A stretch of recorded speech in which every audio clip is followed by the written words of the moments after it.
Thank you, Brother Terence, for the kind introduction. And very good morning, brothers and sisters in the Dhamma. I'm indeed very happy, that I'm able to again, share and discuss the Dhamma with you on this wonderful Sunday morning.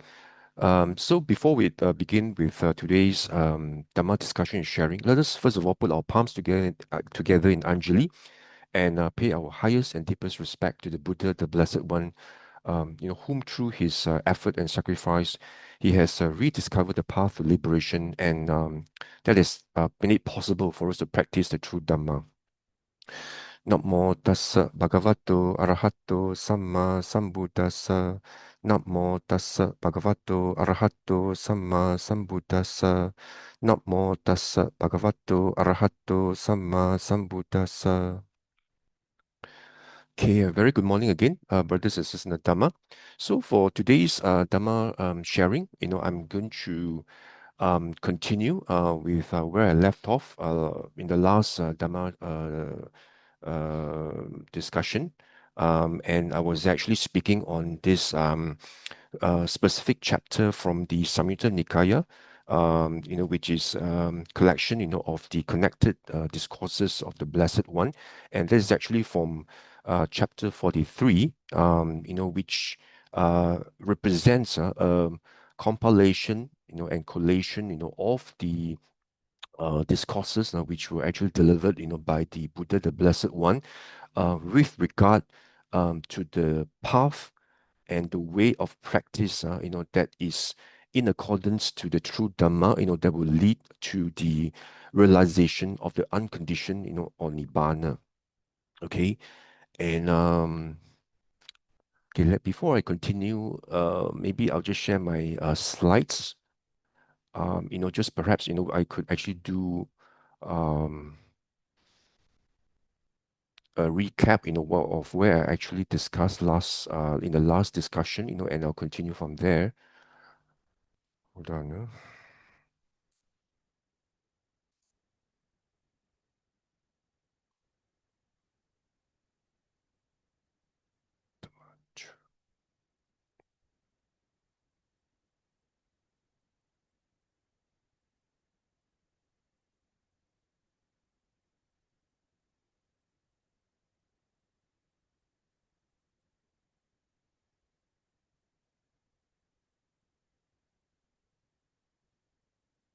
Sorry, there's a bit of a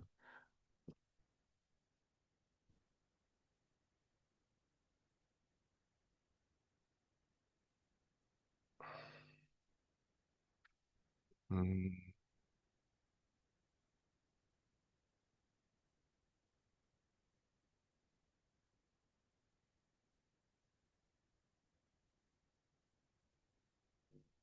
okay.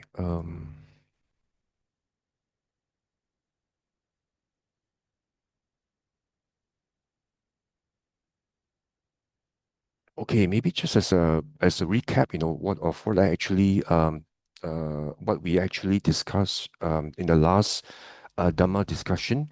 Um, in the last discussion, I actually also explain, the reason why I chose Samyutta Nikaya, this chapter 43, as the topic of our Dhamma sharing today. Um, More specifically, because this very important sutta actually came to my mind, which is actually from Majjhima Nikaya, the middle length discourses, and this is actually from Sutta 104, which records a conversation between Venerable Ananda, and the Blessed One, at this Sakyan country, called 𝓤𝓾𝓷𝓭𝓪, And remember, I actually highlighted this conversation, which was actually emphasized by the Buddha, at that time, he actually, and where the Buddha actually told Venerable Ananda, that he actually said a dispute about livelihood or about the patimokkha would be trifling, Ananda, but should a dispute arise in the Sangha about the path or the way, or to realize a Nibbana or the unconditioned, such a dispute will be for the harm and unhappiness for the many, for the loss, harm, and suffering of gods and humans. Remember, I actually highlighted that this warning, that actually had been given, by the Buddha, the Blessed One, and he, more than 2,600 years ago, he had already had the foresight, that the true Dhamma would actually become tainted, and it would become soiled, you know, um, after, the Buddha's parinibbana, you know, and um, and this was again highlighted, or of course focused again in this interesting sutta as well, about this Mahapajapati Gautami. Remember from Anguttara Nikaya 8.51, the book of numerical discourses, from the book of 8, Sutta number 51, where this Mahapajapati Gautami, uh, uh, the Buddha's aunt, and at a point in time, she actually beseeched the Buddha, that she wanted to go forth, to actually take on the papaja, and she wanted to become a bhikkhuni.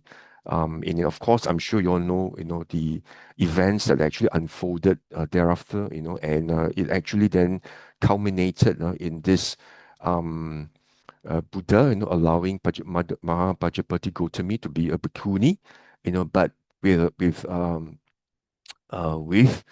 an interesting observation, that was actually given by the Blessed One. Once the order of the Bhikkhuni, had been created, right? And where the Buddha actually then told Venerable Ananda, if you can read, this section highlighted in yellow, that if ladies had not gained the going forth from the lay life, the papaja, going forth to homelessness, in the teaching and training proclaimed, by the Blessed One, the spiritual life would have lasted long. The true teaching would have remained for 1,000 years. The Buddha said the true Dhamma, the true Dhamma would have remained, in its pristine form for 1,000 years. But since that they have gained the going forth, means the ladies, they have actually gained the going forth, and with the formation of the Bhikkhuni order, now the spiritual life will not last long. The true teaching will remain only for 500 years. And true enough, we find that after the Buddha's parinibbana, 500 years thereafter, we find a lot of post canonical literature had actually been written, and and a lot, even nowadays, even the Theravada Buddhists themselves, actually um, assign a greater weightage, on such literature as compared, to the Sutta, or the Sutta Pitaka itself, where they actually assign a higher, perhaps a higher importance, or higher regard or weightage, to such canonical literature as compared to the Sutta Pitaka, which actually records the original teachings of the Blessed One. And because of that, we find that nowadays, our Buddhist fraternity, is actually now very fragmented. Based on what I personally have experienced from the time, I actually, um, came, into the teachings of the Buddha, where I first encountered the Dhamma, and the teachings of the Buddha. From the time, I entered the Dhamma, and when I actually started to find out more about the teaching of the Buddha, from that time until now, I've actually been told, different ways of how the Dhamma should be practiced in order for us to realize Nibbana, or liberation from samsara. Let me share with you, like, for example, when I first found out about the true teachings of the Buddha, the Dhamma, and I wanted to find out more. I was actually very eager to find out more. What exactly did the Blessed One teach? With regard to, attaining liberation from samsara. And I was actually told teachings such as, for example, you need to attend as many Dhamma talks as possible. You don't even have to read the suttas, but you just have to or you don't even have to practice or meditate. You just have to um, attend as many Dhamma talks as possible, and the more you attend, the higher the likelihood that you somehow the Dhamma eye will arise. Somehow if it clicks with you, somehow you become a Sotapatti, you become a Sotapatti, and the Dhamma eye will a Dhamma Chakku will arise and you don't even have to meditate or even read the sutta. You don't have to do that. Just attend as many Dhamma talks as possible. That is one teaching that I was actually told, at the beginning, of my Dhamma journey, and then subsequently, I was then told, that, oh, Vipassana is the only way to liberation. Samatha is actually not necessary, or it is even obstructive, as Samatha leads to rebirth in the Brahma realm instead of Nibbana. So you're wasting your time in samsara, by developing Samatha, and then you become a Brahma. And then once your merits, have been exhausted, then, you then descend, into other realms, and then you would have actually wasted your opportunity to attain liberation in this very lifetime. I was actually told about this teaching subsequently. And then I was also told, like, for example, watching the mind, for example, what the Buddha taught about this kaya gata sati, remember watching the mind to see how you react to um, your sense objects that actually impinge on your sense basis. I actually also was told, that watching of the mind is only for those who have attained the third stage of liberation, who are the anagamis. So as long as you're not an anagami, you should not practice watching the mind. So that was also another teaching I was told. And then, and of course, another teaching I was also um, taught, at the early stage of, my quest, to find out more about the Dhamma is that, one must develop high levels of jhana before you start to practice vipassana. Like they actually told me, oh, you must actually practice the first jhana, second jhana, third jhana, fourth jhana, and the jhana that they were teaching was actually not the jhana as the Buddha taught, in the suttas, and at least it's actually not what the Buddha described in the sutta, but the jhana that was actually, taught and described, in the Visuddhimagga, where you find that, you're supposed to actually develop this kasina, this white light in your mind, and you're supposed to hold on to it tenaciously, and you're supposed to enter into this white light, and to the oblivion of all the sense doors, then you're like really absorbed into the white light, and that's what they call jhana. Um, Whereas, in the sutta, you find that, the Buddha actually highlights about, the different stages of jhana where there's actually, um, that really refined states of mindfulness and equanimity. So, there's actually, uh, very clear mindfulness and clear comprehension, in jhana as described by the Buddha. But in Visuddhimagga, they were actually teaching jhana. We're supposed to like really absorb into the white circle, the kasina, by perhaps staring at the kasina and then enter into that white, uh, they call the nimitta, right, the sign, and hold on to it, and don't let it disappear, and enter into it, and and then that's where you become oblivious, to your sixth sense basis.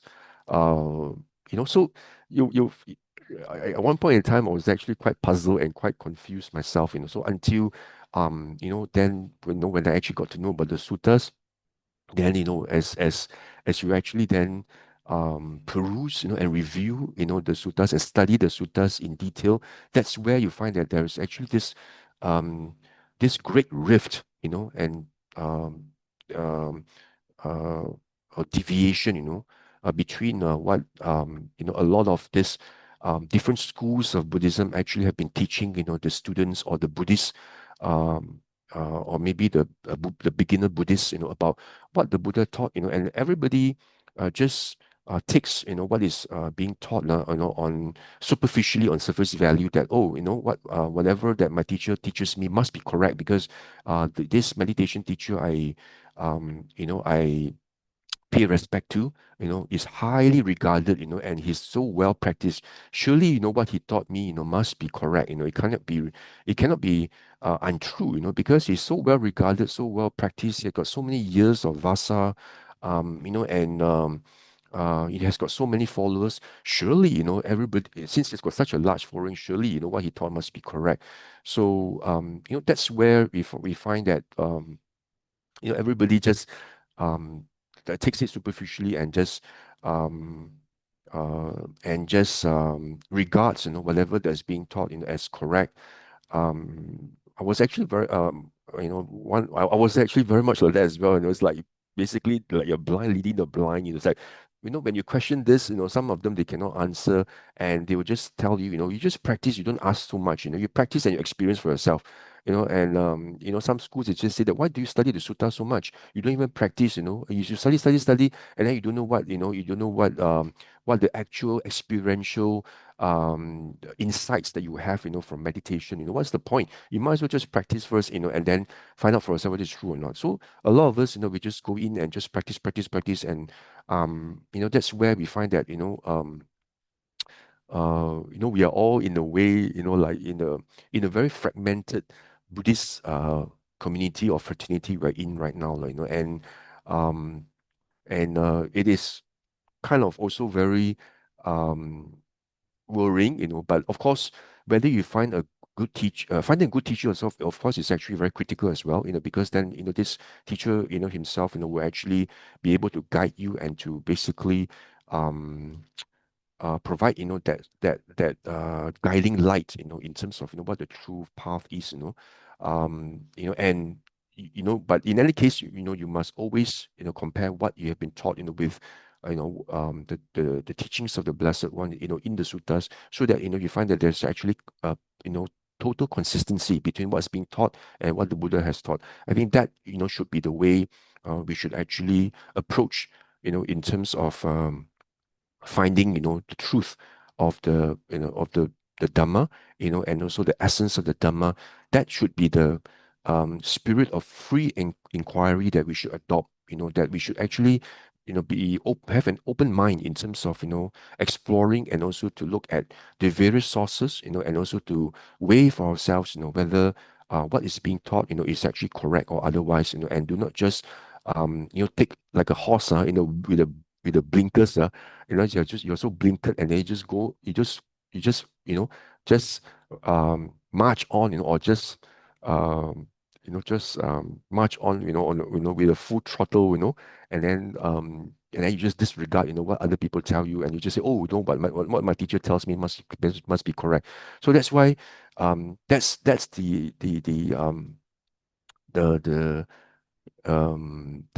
the reason, or the rationale, why I had actually selected, this Samyutta Nikaya 43, lah, So and in the last Dhamma discussion, I also I think I have actually covered in detail, in terms of, what the Buddha taught on the ways, of practice, that would actually ultimately lead us, to the realization, or the of Nibbana, and also liberation from samsara.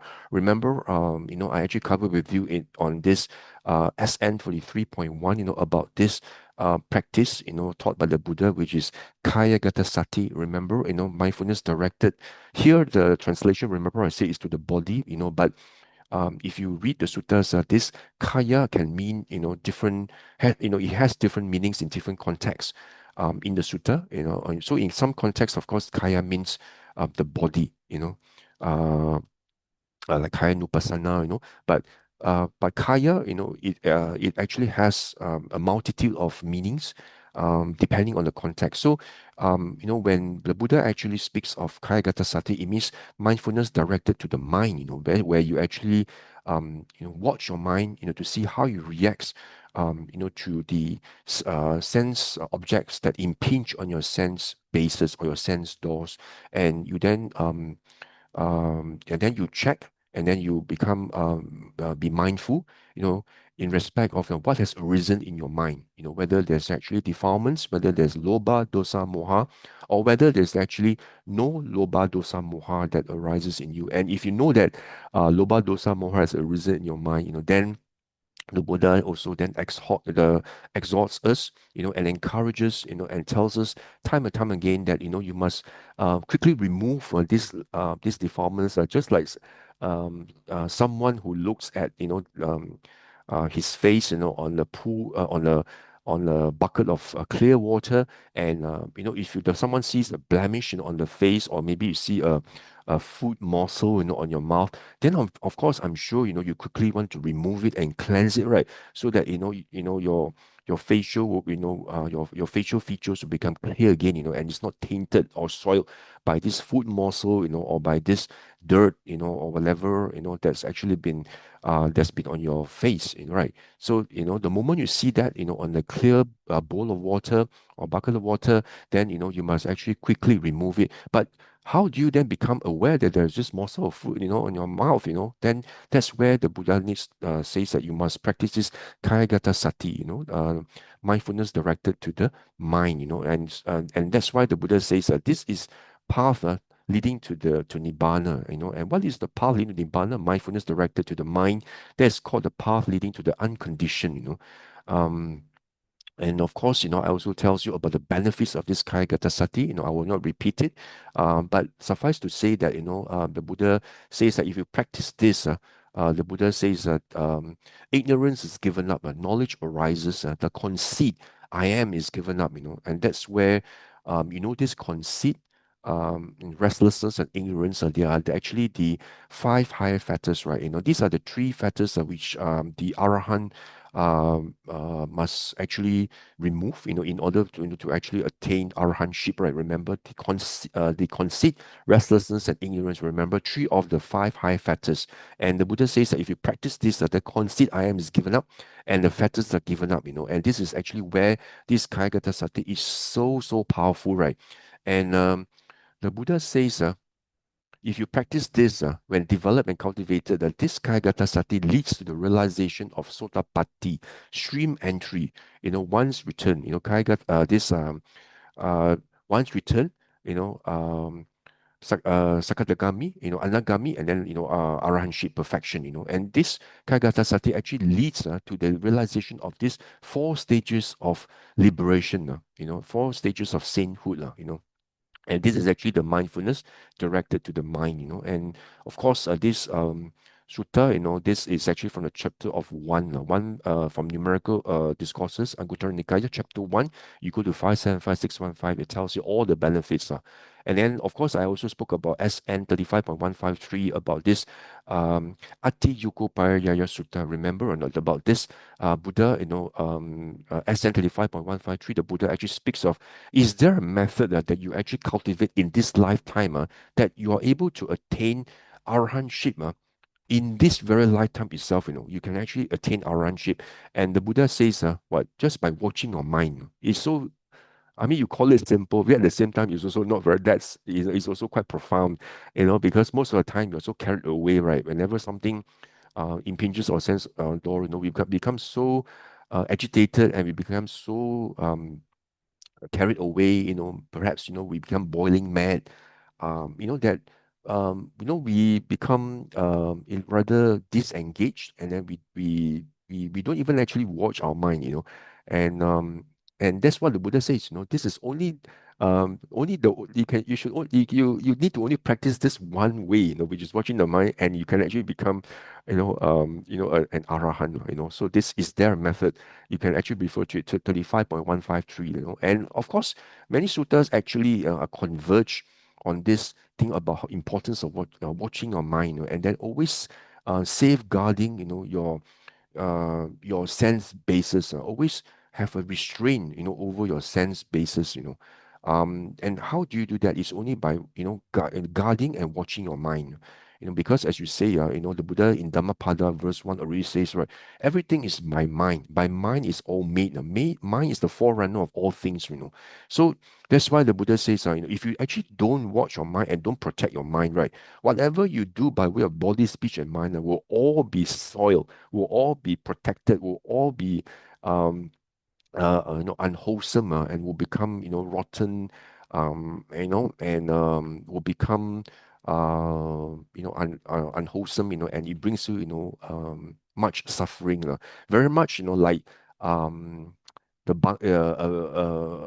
a hut, or perhaps a building, with a badly thatched roof, the roof is actually badly built, badly thatched. So because of that, you find that when it rains, the water seeps through the roof, and then it actually then seeps and flows and leaks, onto the wall, onto the pillars, onto the floor, So everything becomes, very um, uh, soil, and rotten, So everything comes from where? Everything is must protected by, the roof, right? Very much like the mind. The mind is like the roof, of the hut, It actually protects it from the rain. So if you actually see the analogy, the thatched roof is very much like the mind itself that must be guarded, and the rain, or the heavy rain that's pelting down from the sky, that's actually sense object that's coming impinge onto your sense base, right? And you must actually see, whether any loba dosa moha actually arises or not. And before you can do that, you must watch your mind. If you don't watch your mind, then your mind's unprotected, very much like um, this roof, of a hut that's actually properly thatched, or poorly thatched or poorly built, So that's why this watching the mind is so, so important. And this, of course, also then flows to this sutta in Samyutta Nikaya 35.199, about the tortoise. Remember, this famous sutta, about this, the simile given by the Blessed One. You see, the Buddha is so remarkable, that he's actually able to come up with all these analogies, but they make you they make it possible for you to actually visualize it and understand it so crystal clearly, right? Like, the thatched roof, it's such a simple thing, but the Buddha draws an analogy between this thatched roof and your mind, and between the soil, and the rotten pillars and wall, and the rotten and unwholesome, body, speech, and mind. If you don't guard your mind, or if you don't, or you patch the roof poorly. And here, the Buddha actually, gives an interesting analogy as well about this tortoise, by the beach. Um, sorry, here is actually the lake, lah, huh? And this tortoise, was actually foraging for food, and then nearby there was actually a jackal, that was also looking for food. And this jackal, from the corner of his eyes, he saw that there was this tortoise, and so to him, that's that's dinner, right? And that's lunch, So he quickly went over there, and wanted to, tear the flesh out from the tortoise and eat it right alive.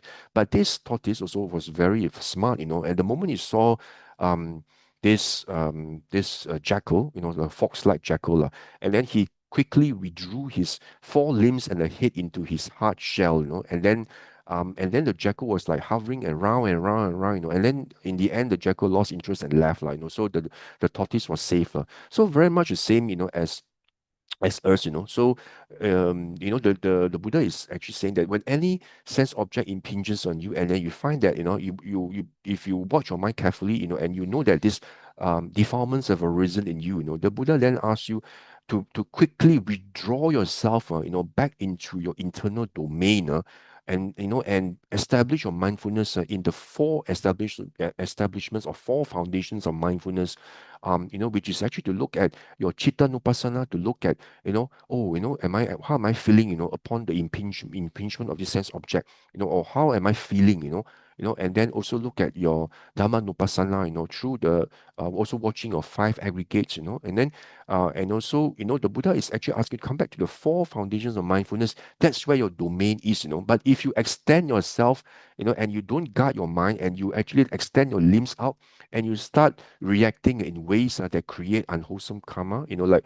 for example, if somebody actually speaks illy about you, or something unpleasant about you, or slanders about you, or you get really angry and you say, why did he say this, and then you get into a quarrel, or worse, you get into a fight with this person, that's where you've already extended your limbs, or yourself, like the tortoise extended his limbs out from the shell, and you are then being devoured by the jackal, and here, the moment you then react with loba dosa moha, then what? You have been devoured by mara, so that's what the Buddha says. The moment you see this thing happening, right, the Buddha asks you, Do not grasp at any theme or details by which, if you were to dwell without restraint over your faculty of the eye, evil, unskillful qualities such as greed. You follow this cursor here, such as greed or distress might assail you. Practice for its restraint. Guard the faculty of the eye. Secure your restraint with regard to the eye. Restraint.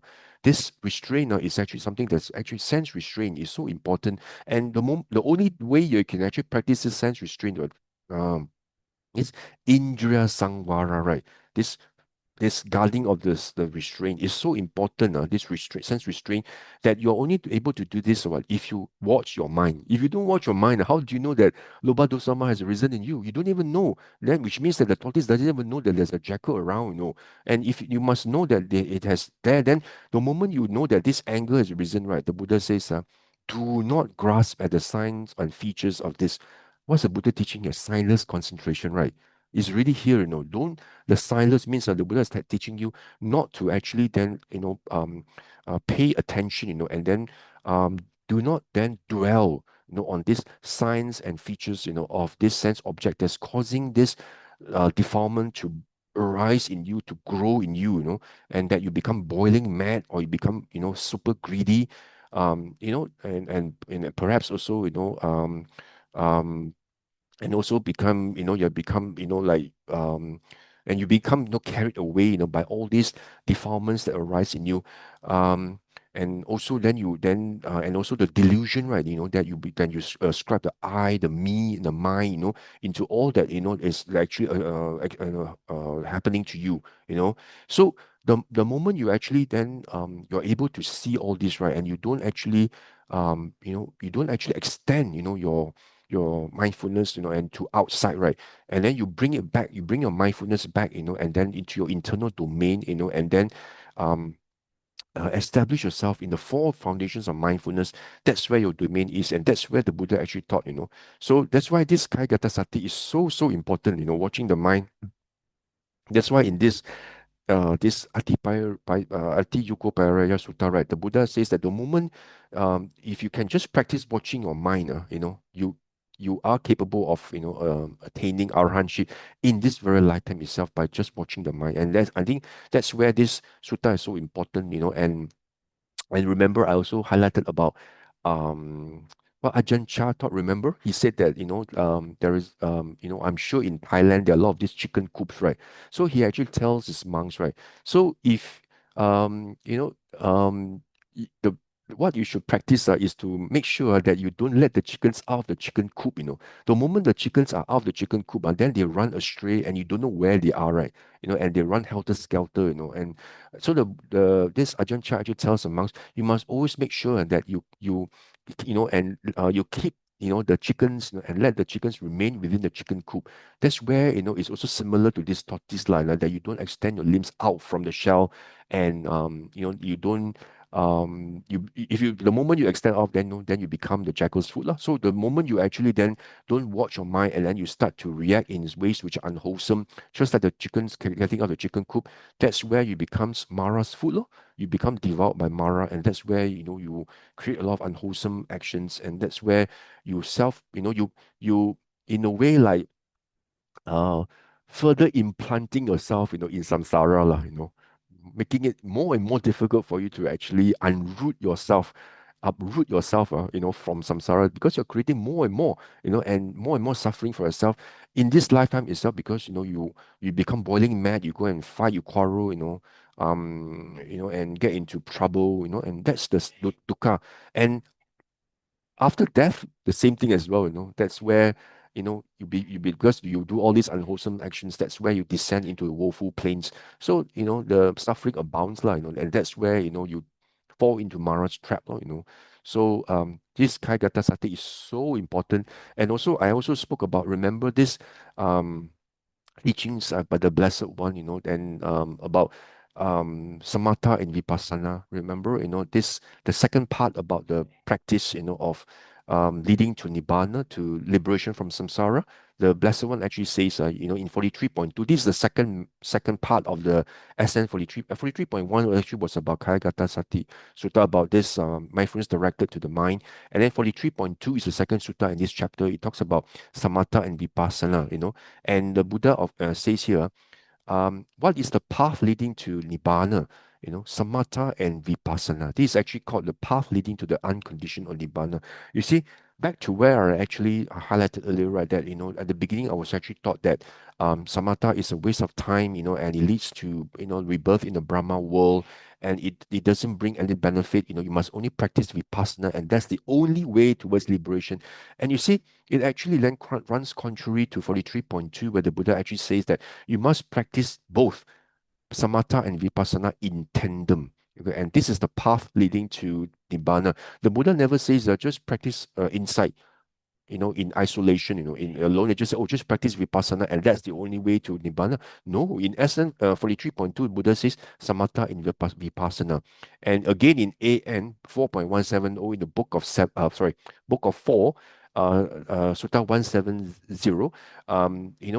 this sutta actually records what Venerable Ananda actually um he actually recounted, like, for the, monks and nuns who actually became arhanship, they will declare this Venerable Ananda, how they actually practice in order for them, that have actually enabled them, and made it possible, for them to attain arahantship. And the Buddha says, Venerable Ananda, based on what they recounted to him, actually says that actually all these who attain arahantship actually achieve arahantship, by means of one or another four, or another of the four paths, and either of these four ways. What he means, we see here, I think the last Dhamma session I actually spoke about. Remember, um, samatha preceded by no, vipassana preceded by samatha, which means he practiced samatha first, then vipassana, and then the second one is actually samatha preceded by vipassana. That means he practiced vipassana first. Preceded means before, right? So he practiced vipassana first, then samatha. Then the third type who practice both samatha and vipassana in tandem, together, in tandem, when he practiced both in tandem together in samatha and vipassana. And then, of course, the last one is actually the corruption of insight, in terms of restlessness concerning the Dhamma, and where someone actually um, had this um, existential, uh, urge, for him to find out, what exactly the Dhamma is. And, he went through this process, of finding out what the true Dhamma is. And then he just occurred, and he just, and then because of that, it enabled him um, to realize, the Dhamma practiced by the Buddha. Because of this restlessness, he felt this, this restlessness, this urge for him to find out about the truth. So, these four ways, that Venerable Ananda actually describe, in terms of, the monks and nuns, who attain arahantship, they all achieve arahantship through these four ways. And of course, you can see that, these four ways actually comprises what? Samatha and Vipassana. It's never alone. So Samatha is equally important, as Vipassana. It actually provides you with a practice, to attain tranquility and serenity, for you, um, uh, for you to actually have that pasadi, that sort of serenity, pasadi, that serenity for you to be able to contemplate, the various sankhara, and also the five aggregates, at the six sense basis, in terms of how these five aggregates are devoid of a self, and they are intrinsically non-self, So that samatha and vipassana are very, very important, And if you see this AN Book of 2, Sutta 21, again, the Buddha, highlights about the importance of samatha and vipassana. You just follow my cursor here. It says these two qualities have a share in clear knowing. Which two? You see, samatha and vipassana, which is tranquility and insight. You see, the Buddha always mentions these two, in tandem. And when tranquility is developed, what purpose does it serve? The mind is developed and passion is abandoned, and that's where, you actually then uh, temporary uproot, this temporarily only, this loba, dosa, moha, the defilements, you just temporary um, put them, under abandon them, and then so that they do not, then be disruptive, or they don't actually then disrupt, your ability, to practice vipassana. So, in a way, you temporary, uh, um, give up, this loba dosa moha, and you temporarily abandon them, you know, and and thereafter, the Buddha says, when insight is developed, discernment or wisdom is developed. So when wisdom is developed, ignorance is abandoned, and ignorance, of course, is actually the culprit, the main culprit that actually leads to these defilements. Why, the reason why we've always been enchained, in this samsara is because of ignorance.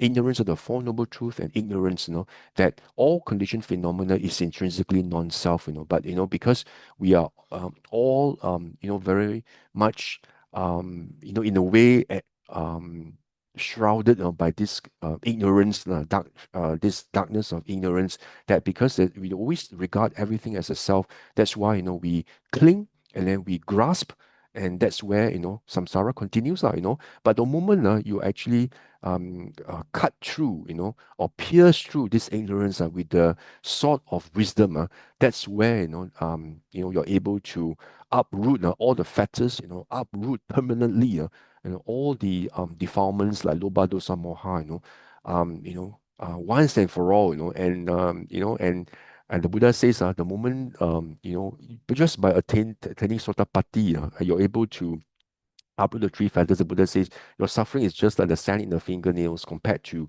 the sand, on the whole earth, or just like um a grain of sand, compared to all the the grains of sand on River Ganges. So can you imagine, this is so important, right? Vipassana. So samatha and vipassana, the Buddha always highlights these two in tandem, and we must practice together in order, for us to attain the knowledge, for us to be able to achieve that big breakthrough to the Dhamma, uh, you know, the um, the Dhamma Abhisamanya, be able to see through, and then for the Dhamma Chakku, to arise in your mind. So that's why the Buddha says this samatha and vipassana is so important. So of course, the Buddha then talks about um, this when mind release, and also the wisdom release, from the practice of this release, um, um, by mind, released by wisdom. So these actually are the two ways, samatha and vipassana. The Buddha says in this AN 2.31, a share in clear knowing. This sampajanya, this clear comprehension, clear knowing. And Okay, today I'm just going to just highlight to you, this Samyutta Nikaya 43.3, which is actually the third way the Buddha talks about, which is actually what the Buddha says with thought and examination, which is, if you actually know about this Pali terms called vitaka and vichara, and the Buddha says here, the Buddha asks, what bhikkhus is the path leading to Nibbana, which is unconditioned? And the Buddha then says, concentration with thought and examination, which is when you're in the samadhi, where there's vitaka and vichara. What is that? I'm sure you know, right? Vitaka and vichara, is actually the components or ingredients, of the first jhana. When you enter the first jhana, there is this vitaka and vichara, this thought and examination, where you actually then examine, the thought, that, oh, okay, the moment there is actually defilement arises in your mind, then okay, there is defilement. Then you examine, that, okay, um, uh, this anger, or this greed, on itself, is, basically, it is actually conditionally arisen. True causes and conditions are dependently arisen and dependent, and they also cease through causes and conditions. And that's where you have this examination, this vitaka and vichara, and and the moment you get into this this samadhi that enables you to actually then be able to contemplate and look at all these all that has arisen in you, in terms of all the defilements, in terms of non-self, in terms of suffering, or non-satisfactory, or in terms of impermanent. That's where you come to a stage where you're able to have these components of vitaka and vichara, you know and of course there's this piti sukha as well, right? Then you have this rapture and um joy, piti sukha, and also ekagata, this one pointedness, or one place, on one placeness of mind, not necessarily pointed, but place means that exactly, like whatever happens to your impinges on your eye base, or anger has risen, whatever that you hear, maybe greed has risen. So you have this ability to be very um, um, focus, and also that you're able to actually focus your mind, that to an extent that you're actually in this samadhi, where you're able to have this all these five components together in terms of vitaka, vichara, then you experience piti, sukha, ekagata, like you have all these experience like goosebumps in you, and you feel there's this glad, that you have this joy that you're able to be able to meditate, in a way that it's so inspiring to you, that you're happy that that you're able to meditate, and then you're able to overcome these defilements through this contemplation of non-self by application, of the like what the Buddha taught, Gaya Sati, and then you actually go into this samatha vipassana. Then of course then practice, remember the silence concentration, and then undirected you bring it to your internal domain, bring it to your mind, the four foundations of mindfulness, and then you practice the emptiness, the sunyata meditation. The moment you're able to see all this, right, and then you're able to overcome the defilements, you find this well of like inspiration and gladness that arises in you, and you experience this piti sukha, and then ekagata means that your mind is able to be um compose, compose, not really concentrated like the Visuddhimagga, you concentrate on one nimitta, but this ekagata is like you're able to be compose and focus, on whatever sense object that comes into your mind. Okay, the form with the eye, and then that there's consciousness and there's contact, and then because of that there's feelings, perceptions, and also there's also craving, there's also other sankhara, that arises in you. So you see the interdependency of all these, the interconditionality of all this, right? That it all arises through causes and conditions, and that's where you're able to see non-self. And the moment you see this, you're able to let go, and that's where you find that this piti sukha just wells up in you, and then you also have this vitaka vichara, so it's like it's very, very inspiring. So that's why this Buddha says that by just having first jhana, with first jhana itself, you can actually become an arahant, I can later I can share with you another sutta, the Jhana Sutta, where the Buddha says you don't actually have to become cultivate until the fourth jhana in order to become arahant. Actually, by just developing first jhana, you are capable, of becoming an arahant. So that's why it's for 3.3. The Buddha actually talks about this concentration samadhi, with vitaka vichara, and then of course different variations of this, the Buddha also talks about samadhi without thought, with examination only, which means there's no vitaka but vichara only. That's where the Buddha in some suttas actually talks about, like those um the those Aryas, or the saints, or those who have actually practiced well, right? The moment they actually see something, and they know that the defilements have arisen in them, their ability to able to see through this non-self nature, of this external and internal phenomena, that he's able to actually see through with non-self, the wisdom of non-self, at the blink of an eye, without even thinking, that he knows that that he knows that at the blink of an eye, he knows that okay, this is basically non-self, and immediately he can achieve equanimity. So he becomes like stable like a rock. And he doesn't actually get perturbed by anything. Because his power of contemplation is so strong that he's able to get into this samadhi very very strong without even thought. There's actually no vitaka needed, but just immediately vichara. You know and that's where it's very very wonderful, especially those who are actually very well practiced. At the Buddha says at the blink of an eye, compared to us who have to go and sit down and probably do samatha, and try to not think about it, and then and try to don't pay attention to the signs and features. Try to bring your mind to the internal and fourth other mindfulness and watch your mind, and then contemplate this.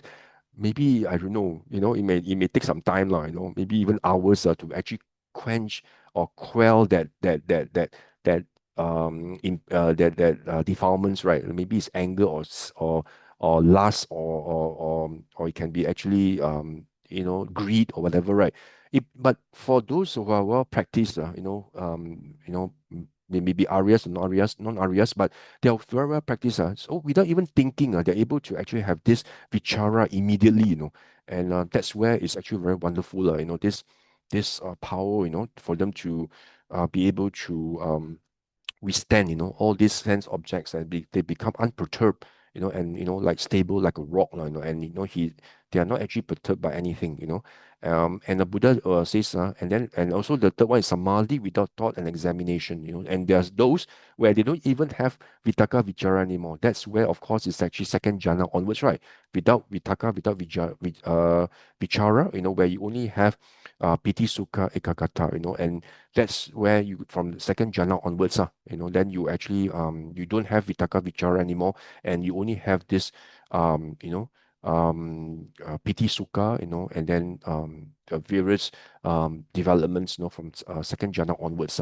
So you see here the jhana is so important, right? For uh, as a component of the path to liberation. This is one of the components, just not watching the mind. Now, just and then after that is what? Samatha Vipassana, right? Now is actually Vitaka Vichara. So you see, a jhana is actually an important component. That's why the Buddha says, this right samadhi is actually the one of the eight components or eight pivots of the noble eightfold path, right? You cannot actually attain even Sotapatti, without right concentration, which is actually what? Which is actually comprises, either of the four jhanas, either not all, which is first jhana, second jhana, third jhana, fourth jhana. So this jhana is actually very important, but it's not the Visuddhimagga jhana that you need to then enter into the light, and then become, one with the light in that sort of thing. But this is the Sutta jhana, that the Buddha speaks about, that you must have, this mindfulness and the clear comprehension, sati sampajanya, where you have this piti sukha, about this rapture, about joy, about thought, and then examination. Those are the components of jhana that the Buddha speaks of. That's why, when you actually hear people say that, oh, jhana is not important, you must, that's why some people say this dry eye, arahant, dry eye means, he practices just pure vipassana, but they say that, jhana is not important. But perhaps what they mean is that, this Visuddhi Magga jhana is not important, it's not necessary. That is true. But for you to say that Sutta jhana is not important, then is actually not in accordance with what Buddha actually taught, where the Buddha says that you must actually practice, jhana, which is actually one of the factors of the noble eightfold path, in order for you to enter the stream, and develop the Dhamma Chakku, and then from there continue until you become an arahant, right? um, uh, and of course, I also share with you this Anguttara Nikaya 9.36 on this. Here the translation is mental absorption, but I don't like the word absorption, because it gives the notion as though we are absorbed into the nimitta, right? Like the sign, the nimitta, that you're absorbed into it, to the oblivion of the six sense doors, means we don't even know what's happening around you, and that's supposed to be jhana. That is actually not the kind of jhana, that the Buddha actually speaks of, Um, so here I would rather say it's actually, it's actually the mental samadhi. Let's put back to the Pali word samadhi, which is, I would like to use more on composure and focus, lah. Means you maintain of composure, you're able to focus on what happens to your mind, with all these sense objects coming in, And the Buddha says, the ending of the mental fermentations, you know what fermentations or asavas are. These mental fermentations actually are the ingredient and the food for ignorance. This mental fermentation, remember when you do a good deed, you always say, asava kaya vaham, asava kaya vaham. You may, by the power of this marriage, may this be a cause, for these asavas to be uprooted, to be um, abandoned, to be uprooted, because these asavas, are the cause and condition, for ignorance to arise. So the Buddha says the ending of the asavas depends on first jhana, second jhana, third and fourth, and of course also, on all the other um, uh, dimensions, of this infinite of space, infinite of consciousness and nothingness. So, and of course, the Buddha then talks about, the first jhana in this ending of the mental asavas. You see here just now what I mentioned to you about the first jhana, right?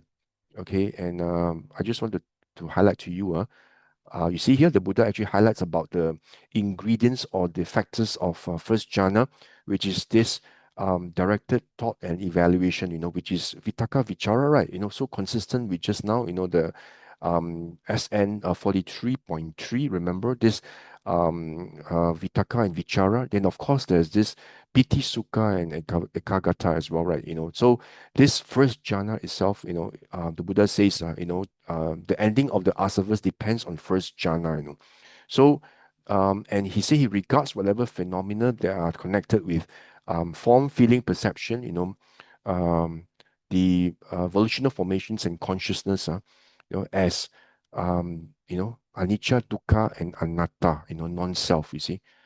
The Buddha never just talks about, anicca, remember I always highlight this. The crown jewel of the Buddha's teaching is actually anatta, it's actually not just anicca alone, but it's anatta. You must actually see non-self in order for you to actually have that inclination for you to be able to let go and to also not to grasp, and for you to have this disillusion, disillusionment, and disenchantment, and dispassion, nibbida, and also viraga. You must actually have this non-self, lah. So the Buddha says, when this person enters the first jhana, you see, the Buddha never talks about, this person withdrawing, from the first jhana, only then he contemplates the five aggregates, The Buddha actually says that he enters and remains in the first jhana, and there he actually contemplates the five aggregates, So, which means that while in first jhana, he actually contemplates these five aggregates, in terms of anatta, in terms of dukkha, and also in terms of anicca, So, this actually totally deviates from, the Visuddhimagga jhana, where you're supposed to enter into the nimitta and then you become oblivious to the, your five sense bases, and also your six sense doors. You become like totally oblivious, right? You don't know what's happening around you, totally, you don't know what's happening. So if you actually read this jhana sutta, it's totally different from what the Buddha describes as the first jhana, right?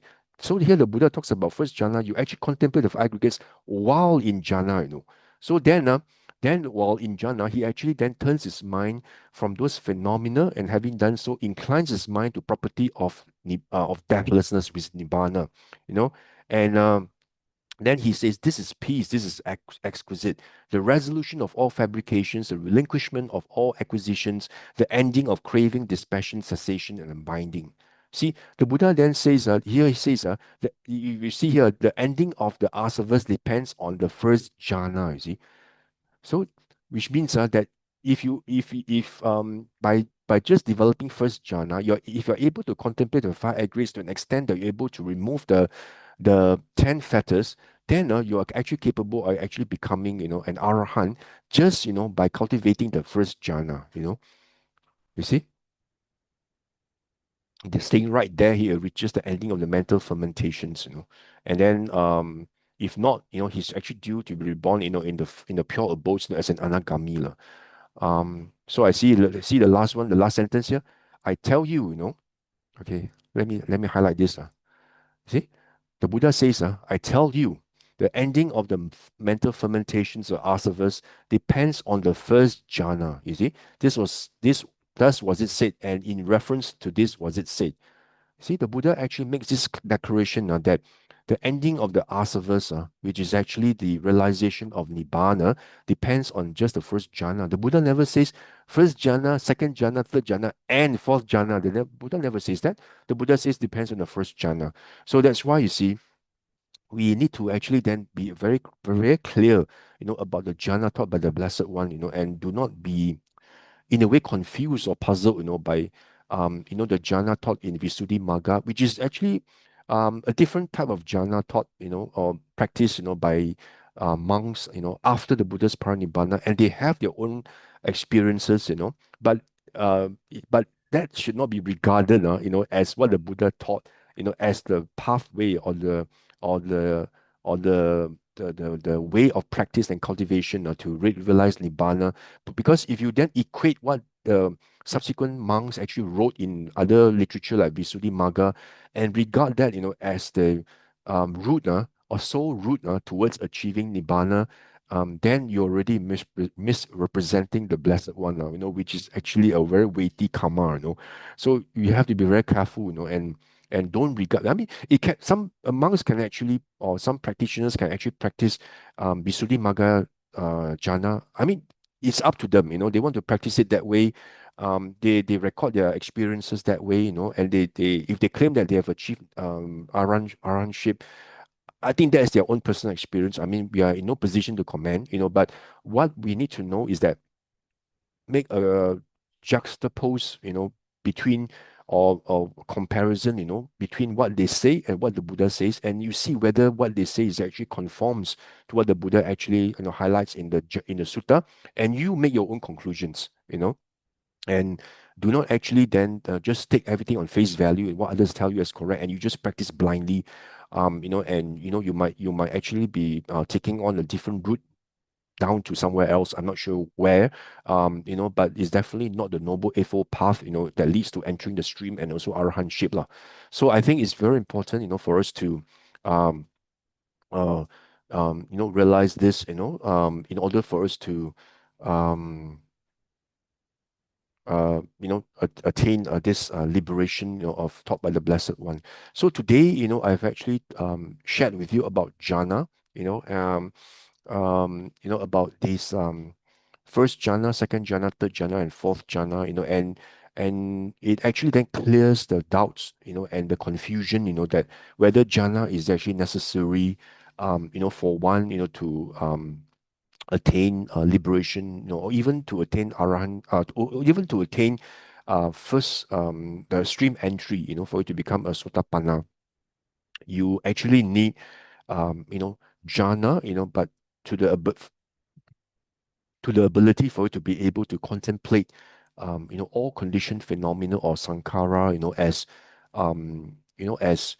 non-self, as non-satisfactory or suffering, and also as impermanent. I think that's actually very important for us to realize, like, otherwise, um, if you subscribe to the notion that you must have that Visuddhimagga jhana, where you must have this kasina and the light in you, the nimitta must be there for you to have high levels of jhana before you can practice vipassana. I think you would have actually lost out on the opportunity to practice the Buddha, the Dhamma, as taught by the Blessed One. And then you may have actually lost opportunity, because how many of us are able to attain that sort of kasina jhana? I ask you, that you're able to have this nimitta in you, and until you're able to enter into the nimitta, and where you become one with the nimitta, one with the sign and the light, by looking at kasina. How many can be successful? I don't know, but I read some literature is that the probability is that, or the percentage of practitioners who can achieve that is actually very, very minuscule, you know. So um if you subscribe to that, then and you you actually take the blanket approach, that what my teachers tell me must be correct. I don't want to listen to all this. I just practice what my teachers tell me is correct. Then perhaps it's due to your own unwholesome karma, that you are being led, being guided, wrongly. That's where you're not following the true teachings of the Buddha, and that's something nobody can help. It's actually purely due to perhaps your unwholesome karma, that you actually will guide. You actually have a teacher that actually guides you differently from what the suttas actually then teach. The suttas actually highlight about what the Blessed One actually teaches. So if you look at this SN 43 point 3 itself, then you know that jhana itself is something that's actually very crucial, and that's where the Buddha actually highlights about this vitaka, vichara, piti, sukha, ekagata, and as the components and the different variations. We thought and examination, and then there's a stage where there's no thought, where your mind becomes very calm, and the energy level is high, and you're able to immediately examine without thought. And then after that, second jhana onwards, without vitaka, vichara, and then from there, you're able to actually contemplate the five aggregates. So that's actually so important. If you see from here also, AN 9.36 about this jhana sutta, mental, I'll call it samadhi lah, about this jhana sutta, mental absorption. I don't call it absorption, but jhana. That you can see here where the Buddha says that by just developing this first jhana itself, that you're actually able and capable of ending the mental fermentations, which is the asava. And the Buddha says the ending of the asavas depends on the first jhana. Thus was it said, by the Blessed One, and in reference to this was it said. And of course, the Buddha also then goes on to actually describe about second, third, and fourth jhana.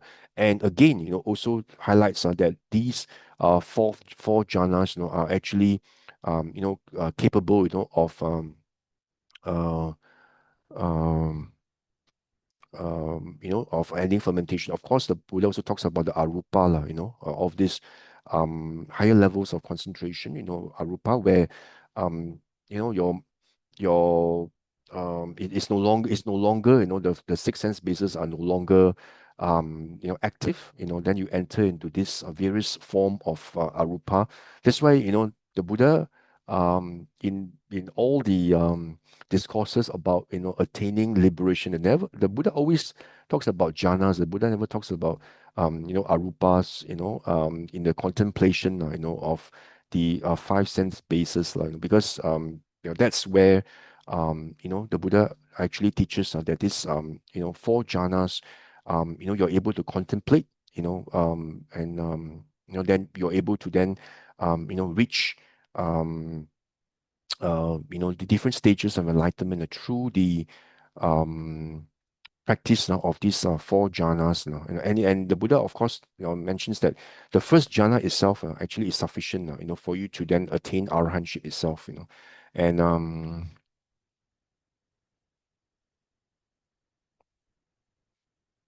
of course, if you remember, right, when the Buddha actually sat under the Bodhi tree, he actually recollected that the time he sat under the rose apple tree, remember? And then he actually recollected, that he entered um, into this samadhi, and that was actually where he actually entered into jhana, and that's where he actually then realized that was actually the path towards liberation. So that's why the Buddha actually says in this 43.3, this path to liberation. But the Buddha never talks about arupas here. The Buddha just talks about concentration, with thought examination, without thought and examination, and samadhi without thought and examination. So this is actually called the path leading to the unconditioned. So So I think in the next Dhamma discussion, I will then also highlight to you about this signless concentration, and also um, silence concentration, and also the undirected concentration and the emptiness concentration, where this is actually the fourth component, or the fourth sutta, in this SN 43, that actually constitutes uh, the path to liberation, and path towards achieving Nibbana. So I will then continue, in my next Dhamma sharing on this 43.4, about, the how do you actually then practice, when something impinges on your sense doors, in terms of how you would then need to be able to, first of all, know that, defilements has arisen, and then how you should actually then practice samatha and vipassana, right? Samatha, where you actually then need to then practice about signless concentration and also undirected concentration, and then also then practice vipassana, through the contemplation of emptiness, or sunyata. So by actually looking at uh, these three ways of samadhi, then we'll be able to practice vipassana and samatha and vipassana, in tandem as well. So I'll cover this, in the next sharing, and I'll just stop here, where I discuss in today's Dhamma sharing the importance of jhana, and of course the difference between the Sutta jhana and also the Visuddhimagga jhana, which have different characteristics, and certainly, is actually not the components or characteristics that the Buddha has described in the suttas, lah. But we just need to know that the what the types of jhana that the Buddha describe in the sutta, is what is required, for us to attain, the unconditioned or liberation. And this jhana itself, is actually one of the components, lah, of the Noble Eightfold Path, lah, which must be practiced in order for us to attain liberation and liberation from samsara and nibbana. So I will stop here for today's sharing. Thank you.